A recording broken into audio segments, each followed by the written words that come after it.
The removal of more than 400 children from the FLDS ranch in West Texas has put Child Protective Services under the microscope. That case has led others to wonder if they could do that to FLDS children. Can CPS do that to my children? CBS 42 investigative reporter Nancy Wilson shows us one family who says the same thing happened to them, and 8 years later, they're still trying to clear their names. We're challenging constitutionality. This is the Gates family. Gary and Melissa have 13 children, 11 of them adopted. They saw a need for kids from a variety of backgrounds who need love and a stable home. Imagine their surprise when CPS showed up on their doorstep. The ends justify the means. Why? The school called CPS when they discovered the Gates pinned a baggie with food wrappers inside the shirt of one of the kids who was caught stealing. It included a 2-page explanation and who to call if there were questions.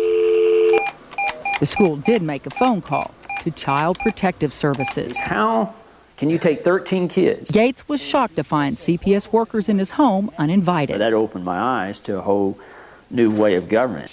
Especially when CPS refused to leave. In my being naive, I really kind of fell back on this Fourth Amendment thing. You know, you're kind of raised that you had protection in the home.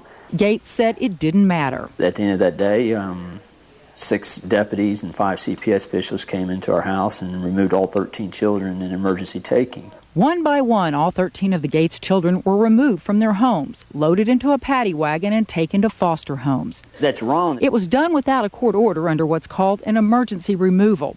The law allows it only when there's a danger to the physical health and safety of a child and the need for protection is so urgent, removal is necessary. What was the danger? The reason they later on said in court is, well, we felt Mr. Gates was uncooperative, and his uncooperativeness with us put the children at risk. First thing Monday morning, the Gates were in court. The judge ordered CPS to return the children immediately, but to be safe, the judge ordered an independent evaluation. Psychologist Jay Bevan conducted the home study. He wrote a glowing report, concluding with, "I've never said this about anyone I've ever evaluated. I admire the Gates. I would not hesitate to place my own children in their care." According to court records, CPS's response was both the department and CASA have found Dr. Bevan's report disappointing. You would think they'd be saying, you know what, this is great. We don't need to be involved here. Let us go on to somewhere else where there is some real issues. But instead, they say, well, we're disappointed. And they have just continued to dig in their heels. Even though the court dismissed the case against the Gates, CPS continues to classify them as child abusers in the state's central registry. They said, well, we felt that you emotionally abused this one child, and since all the kids saw that, that's 13 counts of abuse on those children. And because your wife didn't stop it, that's 13 counts of emotional abuse from her. The Gates were never charged with any crime. They are guilty based solely on the opinion of CPS.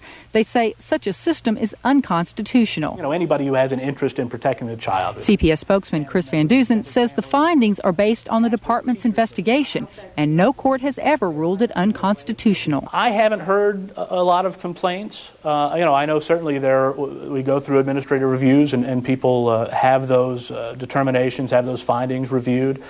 But I haven't heard a great deal of complaint about them. Well, the Gates are certainly complaining. They've spent the last 8 years and $175,000 trying to get their names removed from the registry. And like them, a number of parents have appealed. They've increased 265% in the past 2 years. Now, it can be a lengthy and sometimes expensive process, but the Gates say it's worth it to clear their names. Ron and Judy? Well, the Gates are also challenging other practices by CPS. They say CPS can come into your home, search it, and take your children without a warrant or a court order. They say not even the police, sheriff, or FBI can do that. The Gates have founded a nonprofit organization called the Texas Center for Family Rights to help other families dealing with CPS. And they're currently representing some of the mothers whose children were removed by CPS during the raid on the FLDS ranch last April.